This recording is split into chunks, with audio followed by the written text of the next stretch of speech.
മുസ്ലിം league പ്രവർത്തകർക്കും നേതാക്കൾക്കും ഇപ്പോൾ അപ്രിയരായി മാറിയിട്ടുള്ള മറുഭാഗം സുന്നികളായ ഷജറകൾ വളരെ മോശക്കാരാണെന്നും എന്നാൽ പണ്ട് മുതലേ ലീഗുകാർക്ക് അതൃപ്തിയുണ്ടായിരുന്ന കാന്തപുരം ഉസ്താദ് ഇന്ന് വളരെയധികം മാറിപ്പോയിട്ടുണ്ട് എന്നൊക്കെയാണ് കൂടത്തായി മുതൽ ഷാഫി ചാലിയം വരെയുള്ള സുഹാബികളും ലീഗുകാരുമൊക്കെ ഇപ്പോൾ പ്രചണ്ഡമായി പ്രചരിപ്പിച്ചുകൊണ്ടിരിക്കുന്നത്. യഥാർത്ഥത്തിൽ മാറിയെന്ന് തോന്നിപ്പിക്കുന്നത് മുസ്ലിം ലീഗാണോ അതോ കാന്തപുരം ഉസ്താദാണോ? ഓരോരുത്തർക്കും മാറ്റം ഉണ്ടായിട്ടുണ്ട്. ആർക്കും ഇവിടെ പ്രത്യേകമായ ഒരു മാറ്റവും ഉണ്ടായിട്ടില്ല. അങ്ങനെ മാറ്റം ഉണ്ടായി എന്ന് പ്രത്യക്ഷത്തിലെങ്കിലും പറയണമെങ്കിൽ അത് മുസ്ലിം ലീഗിന് മാത്രമാണ്. ആ മാറ്റം തങ്ങളെ ഇപ്പോൾ അസ്വസ്ഥപ്പെടുത്തിക്കൊണ്ടിരിക്കുന്ന ഷജറ വിഭാഗത്തെ പേടിപ്പിക്കാനോ ഞങ്ങൾ മറുഭാഗം സുന്നികളുടെ ഒപ്പം കൂടി നിങ്ങളെ അങ്ങ് ശരിയാക്കി കളയുമെന്ന പേടി അവർക്കുണ്ടാക്കി കൊടുക്കാനോ അതോ ആത്മാർത്ഥമായി കാന്തപുരം ഉസ്താദിന്റെ കർമ്മപദങ്ങളെ കണ്ടുകൊണ്ട് അദ്ദേഹത്തിനെ പ്രോത്സാഹിപ്പിക്കാനോ എന്തിനാണ് എന്നതൊക്കെ കാലം തെളിയിക്കേണ്ടതാണ്. കഴിഞ്ഞ കാലങ്ങളിൽ സുന്നികളോട് ലീഗ് ചെയ്ത എന്തെങ്കിലും ഒരു ക്രൂരത തെറ്റാണ് എന്ന് പൊതുസമൂഹത്തിന്റെ മുമ്പിൽ ലീഗ് ഇന്ന് വരെ സമ്മതിച്ചിട്ടില്ല. അതിന്റെ പേരിൽ എന്തെങ്കിലും ഒരു കുറ്റബോധമോ മാപ്പോ സമൂഹ മധ്യേ മുസ്ലിം ലീഗ് പ്രകടിപ്പിച്ചിട്ടുമില്ല. എന്നിരിക്കെ മുസ്ലിം ലീഗ് ഇപ്പോൾ കാണിക്കുന്ന സ്നേഹം ആത്മാർത്ഥമാണോ കാപട്യമാണോ എന്നത് കാലം തെളിയിക്കേണ്ടതുമാണ്. പക്ഷെ മാറ്റമുണ്ടായത് നിങ്ങളുടെ ഭാഗത്താണ് എന്ന് പ്രത്യക്ഷമായെങ്കിലും പറയാൻ സാധിക്കും. എന്നാൽ കാന്തപുരം ഉസ്താദിന് കഴിഞ്ഞ കാലങ്ങളിൽ എടുത്ത നിലപാടുകളിൽ ഒന്നുപോലും മാറ്റേണ്ടി വന്നിട്ടില്ല. 89 കാന്തപുരം അബൂബക്കർ മുസ്ലിയാരുടെ ഭാഷയല്ല ഇന്നത്തെ കാന്തപുരം അബൂബക്കർ മുസ്ലിയാരുടെ. 89 മുതൽ കാന്തപുരം ഉസ്താദ് എന്തു പറഞ്ഞോ അല്ല 89ന്റെ മുമ്പേ കാന്തപുരം ഉസ്താദ് എന്തൊക്കെ പറഞ്ഞുകൊണ്ടിരുന്നോ, ഏതൊക്കെ ഭാഷയിൽ പറഞ്ഞിരുന്നോ, ഏതൊക്കെ ആശയാടിത്തറയിൽ നിന്നുകൊണ്ട് പറഞ്ഞിരുന്നോ, അശേഷം അതിൽ നിന്ന് കടുകുമണിയോളം കാന്തപുരം ഉസ്താദ് മാറിയിട്ടില്ല. മാറുമെന്നെങ്ങാനും പ്രതീക്ഷിച്ചുകൊണ്ടാണ് നിങ്ങളുടെ ഈ കപട പ്രേമങ്ങളും കയറിയിറങ്ങലുമെങ്കിൽ അതൊട്ട് ഏശാനും പോകുന്നില്ല എന്ന് നിങ്ങൾ മനസ്സിലാക്കണം. എല്ലാവരെയും ഉൾക്കൊണ്ടു പോകണം. കാന്തപുരം ഉസ്താദ് പണ്ട് മുതലേ ഉൾക്കൊള്ളേണ്ടവരെ മുഴുവനും ഉൾക്കൊണ്ടുപോകണം എന്ന അഭിപ്രായമുള്ള വ്യക്തിത്വമാണ്. എന്നാൽ ഉൾക്കൊള്ളേണ്ടവരല്ലാത്ത വിഭാഗത്തെ പുറത്തു നിർത്തണമെന്ന് കാന്തപുരം ഉസ്താദ് നേരത്തെ പറഞ്ഞതൊന്നും ഇപ്പോൾ മാറ്റി പറഞ്ഞിട്ടുമില്ല. ഈ കേരള യാത്രയിൽ അടക്കം മാറ്റി നിർത്തപ്പെടേണ്ടവർ ആരാണ് എന്നും അവരെ മാറ്റി നിർത്തണമെന്നും തന്നെയാണ് കാന്തപുരം ഉസ്താദും അദ്ദേഹത്തിന്റെ കൂടെ ഉണ്ടായിരുന്നവരും ഉറക്കെ തന്നെ വിളിച്ചു പറഞ്ഞിട്ടുള്ളത്. ഇവിടെ ഇപ്പോൾ മുസ്ലിം ലീഗ് കാന്തപുരം ഉസ്താദിന്റെ കൂടെ വേദികൾ പങ്കിടുന്നുണ്ട്. യഥാർത്ഥത്തിൽ കാന്തപുരം ഉസ്താദിന്റെ കഴിഞ്ഞകാല ചരിത്രത്തിൽ അവിടുന്ന് നേതൃത്വം നൽകുന്ന പ്രസ്ഥാനത്തിന്റെ നിലപാടിൽ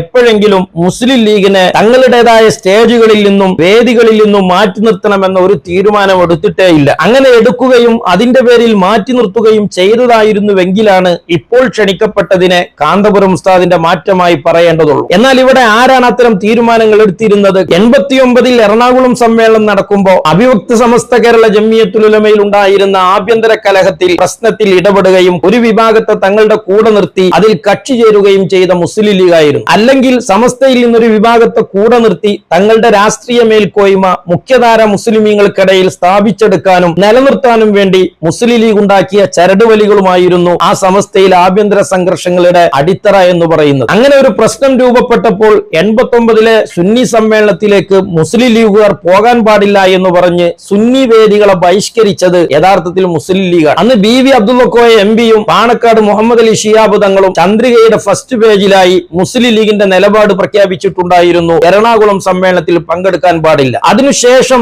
AP സുന്നികളുടെ കാന്തപുരം ഉസ്താദിന്റെ നേതൃത്വത്തിലുള്ള സുന്നി വിഭാഗത്തിന്റെ സ്ഥാപനങ്ങളുമായി സഹകരിച്ചതിന്റെ പേരിൽ വേദികൾ പങ്കിട്ടതിന്റെ പേരിൽ പുറത്താക്കപ്പെട്ടവരോ ഷോക്കോസ് നോട്ടീസ് കിട്ടിയവരോ ഇങ്ങനെയുള്ള ആളുകൾ ധാരാളം ചരിത്രത്തിലുണ്ട്. അതുകൊണ്ട് തന്നെ മുസ്ലിം ലീഗിനെ സംഘടനാ വേദികളിൽ നിന്ന് കാന്തപുരം ഉസ്താദ് ബഹിഷ്കരിച്ചതായിരുന്നില്ല, സുന്നികളെ മുസ്ലിം ലീഗുകാർ ബഹിഷ്കരിച്ചതായിരുന്നു. ആ ബഹിഷ്കരണം ഇപ്പോൾ മാറ്റിയിട്ടുണ്ടോ എന്നതും ഉറപ്പിച്ചു പറയാനായിട്ടില്ല. കഴിഞ്ഞ കാലങ്ങളിൽ പരിപാടികളിൽ പങ്കെടുത്തതിന്റെ ശേഷവും പിന്നീട് മുസ്ലിം ലീഗ് ബഹിഷ്കരണം പ്രഖ്യാപിച്ചിട്ടുണ്ട്. ആ ബഹിഷ്കരണത്തിന്റെ ശേഷം ഇപ്പോൾ മുസ്ലിം ലീഗുകാർ പരിപാടിക്ക് വരുന്നുണ്ട്. അതിനൊക്കെ എത്ര കാലത്ത് ആയുസ് ഉണ്ടാകുമെന്നതും കാലമാണ് തെളിയിക്കേണ്ടത്. ചുരുക്കി പറഞ്ഞാൽ മാറ്റമുണ്ടായത് അപ്പുറത്താണ്, അല്ലെങ്കിൽ മാറ്റമുണ്ട് എന്ന് പ്രത്യക്ഷത്തിലെങ്കിലും പറയാൻ പറ്റാവുന്നത് അപ്പുറത്താണ്. കാന്തപുരം ഉസ്താദ് കഴിഞ്ഞ കാലങ്ങളിൽ കൃത്യമായി ഉയർത്തിപ്പിടിച്ചത് ദീനിന്റെ നിലപാടായിരുന്നു. അത് മാറ്റുന്നതല്ല, മാറ്റേണ്ടതുമല്ല. അദ്ദേഹം നടത്തിയത് ഈ യാത്ര മാത്രമല്ല, അതിന്റെ മുമ്പ് 2 യാത്രകൾ കേരളത്തിലും ആസാമിലും കാശ്മീരിലും കർണാടകയിലും അടക്കം മറ്റു പല യാത്രകളും മനുഷ്യസ്പർശിയായ വിഷയങ്ങളെ ടച്ച് ചെയ്തുകൊണ്ട് അഡ്രസ് ചെയ്തുകൊണ്ട് നടത്തിയിട്ടുണ്ട്. ആ യാത്രയിൽ ഖലീൽ ബുഖാരി തങ്ങൾ യാത്രയുടെ തലേദിവസം എല്ലാ ജില്ലയിലും വാർത്താ സമ്മേളനം നടത്തി ആ ജില്ലയിലെ മനുഷ്യരെ അനുഭവിക്കുന്ന പ്രശ്നങ്ങളും അതിനുള്ള പരിഹാര നിർദ്ദേശങ്ങളും. മിസ്റ്റർ ഷാഫി കാന്തപുരം ഉസ്താദ് ഇത്തരം ഒരു യാത്ര നടത്തിയത് ആദ്യമല്ല. കഴിഞ്ഞ 2012 മനുഷ്യ മനസ്സുകൾ കോർത്തിണക്കാൻ എന്ന ശീർഷകം ഉയർത്തിപ്പിടിച്ചുകൊണ്ട് കാന്തപുരം ഉസ്താദ് സമാനമായ ഒരു യാത്ര നടത്തിയിരുന്നു. ഈ യാത്രയിൽ കാന്തപുരം ഉസ്താദ് എങ്ങനെയാണോ മനുഷ്യപ്പറ്റുള്ള വിഷയങ്ങളെ സമൂഹത്തിന്റെ മുമ്പിൽ പ്രതിഫലിപ്പിച്ചത്, സമാനമായ രീതിയിൽ തന്നെ ആ യാത്രയിലും കാന്തപുരം ഉസ്താദ് അത്തരം കാര്യങ്ങൾ തന്നെയായിരുന്നു ഉയർത്തിപ്പിടിച്ചിരുന്നത്. എന്നാൽ മുസ്ലിം ലീഗിന്റെ നേതാക്കളും പ്രവർത്തകരുമല്ലാത്ത മലയാളികളായ മുഴുവൻ മനുഷ്യരും ആ യാത്രയുടെ കൂടെ അന്നുണ്ടായിരുന്നു, വേദികളിലുണ്ടായിരുന്നു, അണിനിരന്നു കൂടെ ഉണ്ടായിരുന്നു. എന്നാൽ 2012 ആ യാത്ര എന്തിന്റെ പേരിലാണ് നിങ്ങൾ ബഹിഷ്കരിച്ചിരുന്നത്? ആ വേദികൾ നിങ്ങൾ എന്തുകൊണ്ടാണ് ബഹിഷ്കരിക്കേണ്ട വേദികളാണ് എന്ന് തീരുമാനിച്ചത്? കാന്തപുരം ഉസ്താദ് മനുഷ്യസ്പർശിയായ വിഷയങ്ങൾ പറയാത്തത് കൊണ്ടാണ്. ആരെയാണ് ഇത്തരം ചൊട്ടുവിദ്യകളും കാപട്യങ്ങളും കാണിച്ച് കുപ്പിയിലാക്കാൻ ശ്രമിക്കുന്നത്? ഒരു മുസ്ലിം മതസംഘടന നടത്തിയ യാത്രയിൽ എല്ലാവിധ ജനവിഭാഗങ്ങളും അനുഭവിക്കുന്ന ദുരിതങ്ങളും പ്രശ്നങ്ങളും അതിന്റെ പ്രായോഗികപരമായ പരിഹാര നിർദ്ദേശങ്ങളും മുന്നോട്ട് വെച്ചാണ് 14 ജില്ലയെയും പഠിച്ചാ പോയത്. മുസ്ലിം ലീഗുകാർ കഴിഞ്ഞ കാലങ്ങളിൽ എതിർത്തു നിന്ന ആളുകളെ പ്രീണിപ്പിച്ചോ പ്രകോപിപ്പിച്ചോ നശിപ്പിക്കാൻ ശ്രമിച്ചിട്ടുണ്ട്. പച്ചക്കു പറഞ്ഞാൽ നക്കിയോ ഞെക്കിയോ കൊല്ലാൻ ശ്രമിച്ചിട്ടുണ്ട്. അത്തരം സുഖിപ്പീരുമായി കാന്തപുരം ഉസ്താദിന്റെ മുമ്പിലെത്തിയാൽ അതെല്ലാം വേവുന്ന ഇടമാണ് കാന്തപുരം ഉസ്താദിന്റെ പരിസരങ്ങൾ എന്ന് മനസ്സിലാക്കിയാൽ നിങ്ങൾക്കാണ് തെറ്റുപറ്റിയത്. കഴിഞ്ഞ കാലങ്ങളിലും നിങ്ങൾ അത്തരം ശ്രമങ്ങൾ നടത്തിയത് അതിജീവിച്ച പ്രസ്ഥാനമാണ് മഹാനായ കാന്തപുരം ഉസ്താദും അദ്ദേഹത്തിന്റെ പ്രസ്ഥാനവും. അതുകൊണ്ട് ആത്മാർത്ഥമായി നിങ്ങൾ കാന്തപുരം ഉസ്താദിന്റെ നല്ല പ്രവർത്തനങ്ങളിൽ സഹകരിക്കുന്നത് മറ്റു പാർട്ടികളുടെയും ഉമറാക്കളുടെയും സമൂഹത്തിലെ നിർലോഭം മനുഷ്യരുടെയും സഹകരണങ്ങളെ പോലെ സ്വാഗതാർഹമാണ്. അതിനപ്പുറത്ത് തങ്ങളുടെ എതിരാളികളായ ഷജറകളെ പ്രകോപിപ്പിക്കാനും അവർ മോശം ഇപ്പുറം ഉഷാർ എന്ന് പറഞ്ഞ് കഴിഞ്ഞ കാലങ്ങളിൽ ഭരണം കിട്ടിയ സമയത്ത് നിങ്ങൾ ഇവരെ കൂടെ നിർത്തി അവർക്ക് നിർലോഭമായി അധികാര കേന്ദ്രങ്ങളിൽ നിന്ന് പലതും നൽകി മറ്റു വിഭാഗത്തെ പ്രകോപിപ്പിക്കാൻ ശ്രമിക്കുകയോ അവഗണിക്കാൻ ശ്രമിക്കുകയോ ചെയ്തുകൊണ്ട് സുന്നികൾക്കിടയിൽ മത്സരം സൃഷ്ടിച്ച് അവർക്കിടയിൽ പ്രശ്നങ്ങൾ ഉണ്ടാക്കാൻ ശ്രമിച്ചിട്ടുണ്ട്. ഇപ്പോൾ അധികാരമില്ലാത്തൊരു കാലത്ത് പല കാരണങ്ങളെ കൊണ്ടും നിങ്ങൾക്കെതിരായി പോയ ഷജറ വിഭാഗത്തെ പ്രകോപിപ്പിക്കാനും ആ വിഭാഗത്തെയും സുന്നി സമൂഹത്തെയും അവർക്കിടയിൽ നിങ്ങളാണ് ഉഷാറ് അവരാണ് മോശം എന്ന് വരുത്തി തീർത്ത് പരസ്പരം മാത്സര്യ ബുദ്ധി സൃഷ്ടിച്ചുകൊണ്ട് മനസ്സടുത്തുപോയ സുന്നികൾക്കിടയിൽ കാലുഷ്യം സൃഷ്ടിക്കാനുമാണ് നിങ്ങളുടെ ഇത്തരം ഡയലോഗുകളെങ്കിൽ അതൊക്കെ തിരിച്ചറിയാനുള്ള വിവേകവും പക്വതയും വന്നു കഴിഞ്ഞ ഒരു കാലമാണ് സുന്നി കേരളത്തിന്റെ ഇന്നത്തെ അവസ്ഥ എന്ന് തിരിച്ചറിയുന്നത് നല്ലതാണ്. ഇപ്പം പ്രശ്നമായി നിൽക്കുന്ന സ്ഥലമുണ്ടല്ലോ മുനമ്പത്ത് ചെറായി വഖഫ് 1950 സ്ഥാപനം ഉണ്ടാക്കി 2ാമത്തെ കൊല്ലാണ് ഉണ്ടാക്കുന്ന വഖഫ് ചെയ്യുന്നത്. എവിടെ? മുനമ്പത്തെ വഖഫ്. സിദ്ദീഖ് സെട്ട് എന്ന് പറയുന്ന ഒരാളാണ് അത് വഖഫാക്കുന്നത്. അവിടെ കുറെ പാവപ്പെട്ട ആൾക്കാർ കുടിയേറ്റക്കാരുണ്ടായി. അവർ പൈസ കൊടുത്ത് വാങ്ങിയതാ, ഇവരോട് പൈസ കൊടുത്ത് വാങ്ങിയതുകൊണ്ട് അല്ലാത്തവരൊക്കെ ഉണ്ട്. അതിനേക്കാൾ അപ്പുറം അവർ റിസോർട്ടുകാരുണ്ട്, ഒരുപാട് റിസോർട്ടുകാർ, 60ഓളം റിസോർട്ടുകൾ അവിടെ ഉണ്ട്, വലിയ കുംഭകോണക്കാർ. അവരാണ് ഇപ്പോൾ ഇവിടെ സമരത്തിന് വേണ്ടി ഇവരെ ഇറക്കിയിരിക്കുന്നത്. ഈ ഒരു വസ്തു വഖഫ് സ്വത്താണെന്ന കാര്യത്തിൽ ഒരു തർക്കമില്ല, അതിന് ആധാരമുണ്ട്. അതിൻ്റെ ആധാരത്തിൽ ആദ്യത്തിൽ തന്നെ പറഞ്ഞിരിക്കുന്നു ഇത് വഖഫാക്കിയിരിക്കുന്നു എന്നാണ് പറഞ്ഞിരിക്കുന്നത്. എൻ്റെയും എൻ്റെ കുടുംബത്തിൻ്റെയും പരലോക ഗുണത്തിന് വേണ്ടി വഖഫാക്കി എന്ന് ആവർത്തിച്ച് വീണ്ടും പറയുന്നുണ്ട്. വഖഫ് ആധാരത്തിൽ വഖഫ് എന്ന് എഴുതിയിരിക്കുന്ന അർത്ഥം ആർക്ക് പരിശോധിച്ചാലും അറിയാം. ഞാനത് പരിശോധിച്ചതാ.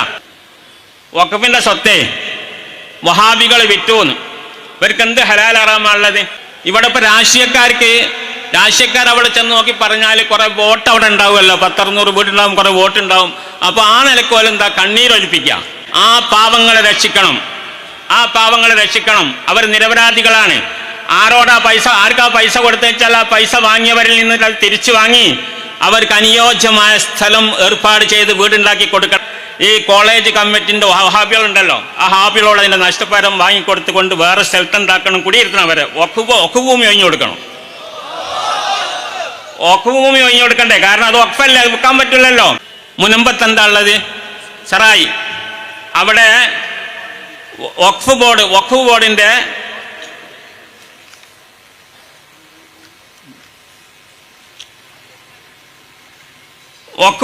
ആ കാലത്ത് 1948 ഫറൂഖ് കോളേജ് ഉണ്ടാകുന്നത്. 1948 സ്വാതന്ത്ര്യം കിട്ടിയതിൻ്റെ പിറ്റേന്ന് അതിന് ഫറൂഖിലെ പുളിയാളി കുടുംബക്കാരാണ് ഒരു 28 ഏക്കർ സ്ഥലം വഖഫാക്കുന്നത്. അവിടെ ആ ഫറൂഖ് കോളേജ് നിൽക്കുന്ന സ്ഥലം വഖഫാണ്.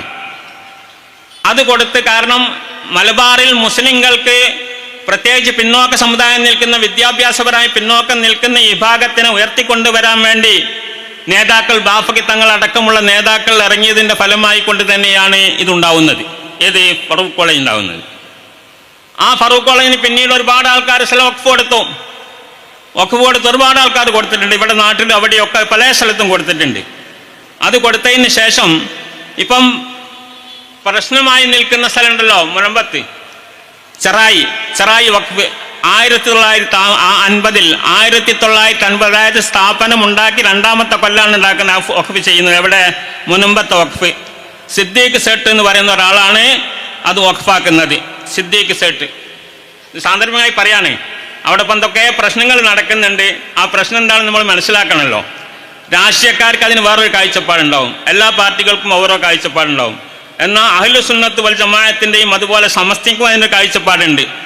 അത് വഖഫ് ഭൂമിയാണ്. 440 ഏക്കർ 404 ഏക്കർ 404 ഏക്കർ .76 ഇതാണ് വഖഫ് ഭൂമി. സേട്ട് വഖഫാക്കിയതാണ്. അതിൽ നിന്ന് വരുമാനം എടുത്തുകൊണ്ട് നടത്താനാണ് വഖഫാക്കിയിട്ടുള്ളത്. വഖഫ് എന്ന് പറഞ്ഞാൽ നമുക്കറിയാം, വഖഫ് എന്ന് പറഞ്ഞാൽ അത് അള്ളാഹുവിൻ്റെ സ്വത്താണ്.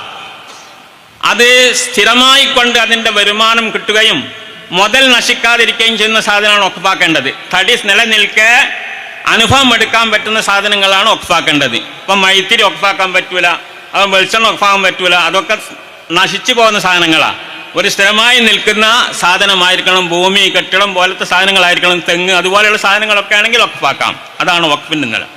അങ്ങനെ വന്നാൽ പിന്നെ അതിനെ ലാ യുബാഉ വലാ യൂറസു എന്നൊക്കെയാണ് അതിനെ സംബന്ധിച്ച് പറയുന്നത്. വിൽക്കാൻ പാടില്ല, അനന്തരം എടുക്കാൻ പാടില്ല, കൈമാറ്റം ചെയ്യാൻ പാടില്ല. അത് ഖിയാമം വരെ അങ്ങനെ തന്നെ നിൽക്കണം. ആ വഖഫ് ചെയ്ത ആൾ എന്താണോ അതിനെ ഉദ്ദേശിക്കുന്ന ആ ഉദ്ദേശം മാത്രമേ എന്താ ചെയ്യാൻ പാടുള്ളൂ.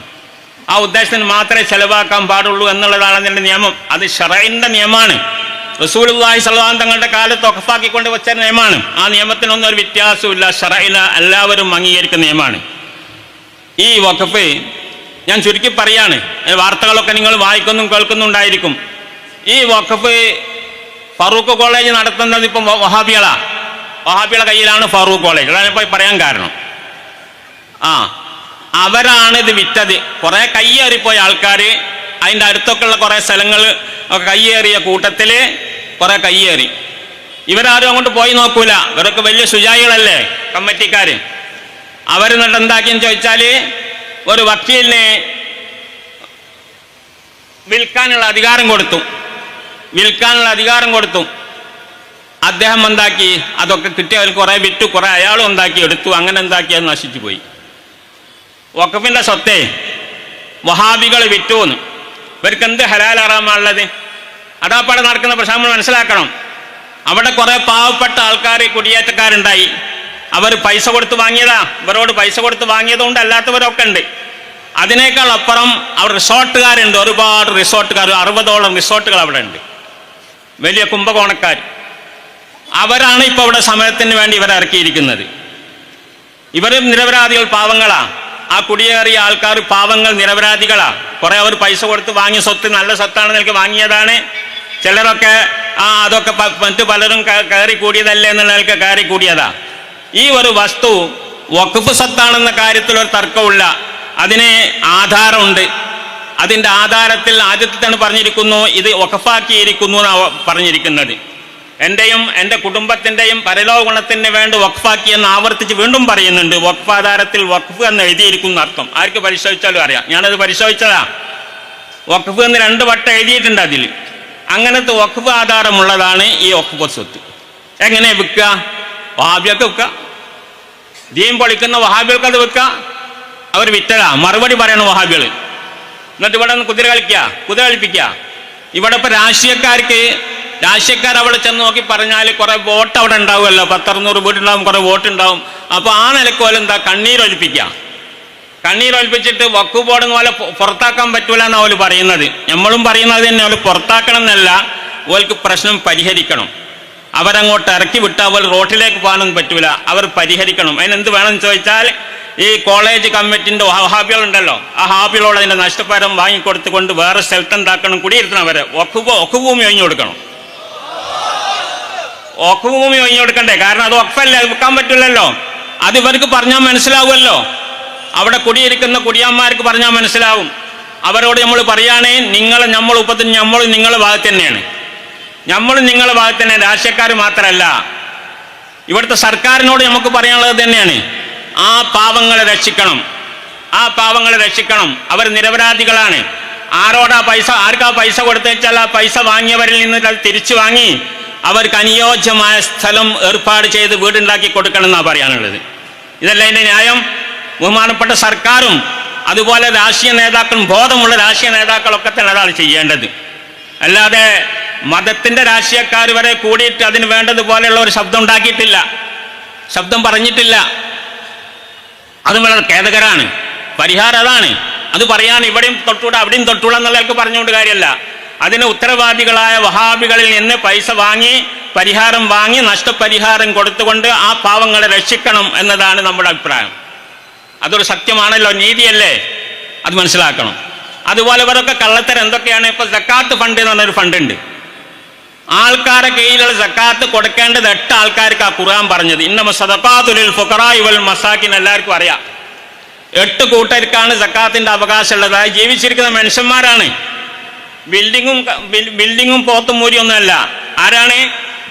ജീവിച്ചിരിക്കുന്ന മനുഷ്യന്മാരാണ് 8 ആൾക്കാർ എന്ന് പറയുന്നത്. ആ 8 വിഭാഗത്തിനാണ് സക്കാത്ത് കൊടുക്കേണ്ടത്. ഇപ്പൊ അവരെന്താക്കുന്നുണ്ട്? സക്കാത്ത് സംഘടിപ്പിച്ചുകൊണ്ട് കോളേജ് ഉണ്ടാക്കുക, അതുപോലെ ആശുപത്രി ഉണ്ടാക്കുക, ഇതൊക്കെ സക്കാത്തിന്റെ അവകാശികളുടെ കൂട്ടത്തിൽ കടന്നു വന്നതാക്കും. അങ്ങനെ എവിടെ ആശുപത്രി, എവിടെ കോളേജ്, എവിടെയാണ് വാടക വീട്, ഇതൊക്കെ എവിടെയാണ്? ഇസ്ലാമിൽ അങ്ങനെ നിയമമുണ്ടോ? ഇല്ല, ഇല്ലാത്ത നിയമമാണ്. അപ്പൊ ഈ പാവപ്പെട്ടവർ സക്കാത്ത് കൊടുക്കേണ്ടവർ സക്കാത്ത് വീടുവോ? സക്കാത്ത് കൊടുക്കണ്ടേ? സക്കാത്ത് എന്ന് പറഞ്ഞാൽ ഖുർആന്റെ നിസ്കാരത്തിന്റെ കൂടെ എണ്ണിപ്പറഞ്ഞ, ആവർത്തിച്ച് പറഞ്ഞ ഇബാദത്താണ്. അത് കൊടുക്കണം മനുഷ്യൻ മൂമിനാണെങ്കിൽ. ആ സക്കാത്ത് തട്ടിപ്പ് നടത്തിക്കൊണ്ട് കമ്മിറ്റി ഉണ്ടാക്കിക്കൊണ്ട് കമ്മിറ്റി മുഖേന വിതരണം ചെയ്യാനുള്ള ഒരു പരിപാടി. കമ്മിറ്റി മുഖേന വിതരണം ചെയ്താലല്ലേ കീശയിലിടാൻ പറ്റുള്ളൂ, പിരിച്ചാലല്ലേ കീശയിലിടാൻ പറ്റുള്ളൂ. അതാണ് പരിപാടി. ഇങ്ങനെ സാമ്പത്തിക മേഖലയിലും ഇസ്ലാമിന്റെ കാര്യങ്ങളൊക്കെ വെട്ടിക്കുറച്ച് അവർ വേണ്ടാത്തതൊക്കെ ഇവിടെ ഉണ്ടാക്കി. അതിന്റെ പുറമെ സാമ്പത്തിക തട്ടിപ്പുകളിലും അവർ വീരന്മാരാണ് എന്ന് മനസ്സിലാക്കാണ്. ഇതിനോടൊക്കെ സഹകരിക്കുകയോ അല്ലെങ്കിൽ അതിനൊക്കെ ചാരി നിന്ന് വർത്താനം പറയുകയോ ചെയ്യുന്നവരും അങ്ങനെ തന്നെയാണ്. അതാണ് മനസ്സിലാക്കേണ്ടത്. നേരത്തെ ഇവിടെ പറഞ്ഞല്ലോ, ചില മൂല്യാരൊക്കെ, ചില പുതിയ സിലബസുകാരൊക്കെ പറഞ്ഞല്ലോ, അവരൊക്കെ അതിൻ്റെ ആൾക്കാരാണ്. ഇത് ഇസ്ലാമല്ല, ആൾക്കാരെ പേപ്പിക്കുന്ന പരിപാടിയാണ്. ഇതാണ് നമ്മൾ ഇതൊക്കെ പറയുമ്പം അതിനെ മറ്റൊരു കോണിൽ കൂടെ കൊണ്ടുപോയിട്ട് നമ്മൾ എന്താക്കാണ്, നമ്മളൊക്കെ ആക്ഷേപിക്കാൻ വേണ്ടി ശ്രമിക്കുകയാണ്. ചാനലുകാർ ഇവിടെ ഉണ്ട്, ഓരും പണിയത് തന്നെയാണ്. ഇപ്പൊ പറഞ്ഞു, ഞാൻ കഴിഞ്ഞ ഒരു പ്രസ്താവന ഇറക്കിയിരുന്നു, ഇവിടെ എളവണ്ണപ്പാറ പ്രസംഗിച്ചിരുന്നു. അവിടെ ഞാൻ ഒരു മസല പറഞ്ഞതാ ഇതുപോലെ തന്നെ. ഇപ്പൊ സക്കാത്തിന്റെ അവകാശികൾക്ക് സക്കാത്ത് കൊടുക്കണം ഞാൻ പറഞ്ഞ മസലല്ലേ, 8 ആൾക്കാരെ കൊടുക്കാൻ പാടുള്ളൂ, പള്ളി മദ്രസയൊന്നും അതിലില്ല എന്നതുപോലെ തന്നെ ഞാനൊരു മസല പറഞ്ഞു. അത് ഒരു ഭാഗത്തേക്ക് കൊണ്ടുപോയിട്ട് അവരെ കുറിച്ചാണ് പറഞ്ഞതെന്ന് പറഞ്ഞത് ഈ ചാനലുകാരാ അതിന് പറഞ്ഞത്. എന്തിനധികം പറഞ്ഞു, കഴിഞ്ഞ ശനിയാഴ്ച വിദ്യാഭ്യാസ ബോർഡ് യോഗം ഉണ്ടായി. സാദിഖ് അലി തങ്ങൾ അതിലുണ്ട്, അതുപോലെ നമ്മുടെ പ്രസിഡന്റ് സയ്യിദുൽ ഉലമ അതിലുണ്ട്, ഞങ്ങളൊക്കെ അതിലുണ്ട്. അവിടേക്കും ഇവർക്ക് അവസരം കൊടുത്തു. അവസരം കൊടുത്തപ്പോൾ ഞാൻ പറഞ്ഞ അതേ തന്നെയാണ് സാദിഖ് അലി തങ്ങളും പറഞ്ഞത്, സയ്യിദുൽ ഉലമയും പറഞ്ഞത്. എന്തേ പറഞ്ഞത്? കാലി ഫൗണ്ടേഷന് ഉണ്ടാക്കണം, വേണ്ടതാണ് എന്ന് പറഞ്ഞു. ഞാനിത് പറഞ്ഞിട്ടുണ്ടല്ലോ. അതാർക്ക്? ഒരാളൊരു സ്ഥലത്ത് കാലിയായാൽ അവന്റെ മഹല്ല് വിലായത്തിൽ അദ്ദേഹം കാലിയാണ്. ഒരാൾ ഇനിയൊരു 1000 മഹല്ലിൽ കാലിയാണെങ്കിൽ 1000 മഹല്ലിൽ അദ്ദേഹം കാലിയാണ്. അതിനൊരു കൂട്ടായ്മ ഉണ്ടാക്കിക്കോട്ടെ, തിരക്കടില്ല. ഇത് കേരളാടിസ്ഥാനത്തിൽ ഒന്നായിട്ട് ഇതിപ്പോ തങ്ങൾ അറിയില്ല നമുക്ക് മനസ്സിലായി, സാദിഖ് അലി തങ്ങൾ ഇത് അറിയില്ല നമുക്ക് മനസ്സിലായി. ഇതിന്റെ പിന്നിൽ കളിക്കുന്ന ആരാ? ചില കോമരങ്ങളുണ്ട്, പ്രാസംഗികമായി വന്ന അവരാ കളിക്കുന്നത്. കൺഫ്യൂഷൻ ആക്കാൻ നോക്കണം. കേരളത്തിലെ എല്ലാ മഹല്ലുകളെയും വിളിച്ചു കൂട്ടിക്കൊണ്ട് കാലി ഫൗണ്ടേഷൻ ഉണ്ടാക്കുന്നു. തങ്ങൾ പറഞ്ഞല്ലോ, തങ്ങളും പറഞ്ഞ് സാദിഖ് അലി തങ്ങളും പറഞ്ഞ്, നിങ്ങൾ ചന്തെടുത്ത് നോക്കിയാൽ കാണാം. നിങ്ങൾ കുന്തെടുത്ത് നോക്കി കാണാം. രണ്ടാളും പറഞ്ഞത് തങ്ങന്മാര് കാദിയായ മഹല്ലുടെ കൂട്ടായ്മയാണ്, അതിന് തിരക്കടൊന്നുമില്ല എന്നാ പറഞ്ഞത്. അതിന് ഞാനും പറഞ്ഞത്. പിറ്റേന്ന് അന്ന് വൈകുന്നേരം വന്ന വാർത്ത എന്താ? ഉമ്മർ ഫൈസിയെ സമസ്ത തള്ളിന. ഓ അലക്കേ തള്ളിയായി. ഞാൻ പറഞ്ഞതന്നെ പറഞ്ഞുള്ളൂ, ഞാനതേ പറഞ്ഞുള്ളൂ. അപ്പൊ അതുകൊണ്ട് നിങ്ങൾ ഇവിടെ നിങ്ങൾ എടുത്തോളിട്ടോ, വേറെ കാര്യം, നിങ്ങൾ ജീവിക്കണ്ടേ.